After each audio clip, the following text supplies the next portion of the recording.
యేసుక్రీస్తు ప్రత్యక్షమైనప్పుడు మీకు తేబడు కృప విషయమై సంపూర్ణ నిరీక్షణ కలిగి ఉండండి. నీ జీవితంలో నీవు ఇప్పుడు ఏ విధంగా ఉన్నావన్నది కాదు గాని, నీకు ఏ సంపూర్ణ క్రియ, ఏ సంపూర్ణ కృప కావాలని నువ్వు అనుకుంటున్నావు, ఆ సంపూర్ణ క్రియ ఆయన ప్రత్యక్షమైనప్పుడు తీసుకోబోతూ ఉన్నావు.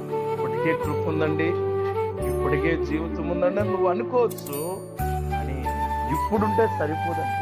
ఎప్పటికీ దేవుడి కృప ఉంటే, ఎప్పటికీ దేవుడి కాపుదల ఉంటే ఆయన శక్తి మనకు తోడుగా ఉంటుందనే నమ్మకం మనలో ఉంటుంది. అందుకే నీవు మెలకువగా ఉండు, నీ మనసులను సిద్ధం చేసుకో.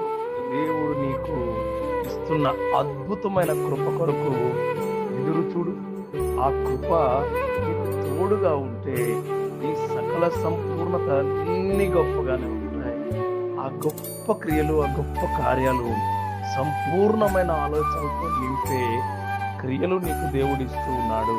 ఆ క్రియల కొరకు మాత్రమే ఎదురు చూసి, ఆ క్రియలు మాత్రమే పట్టుకునేవాడిగా నువ్వు ఉంటే దేవుడు నిన్ను నడిపిస్తాడు అన్న బలమైన క్రియ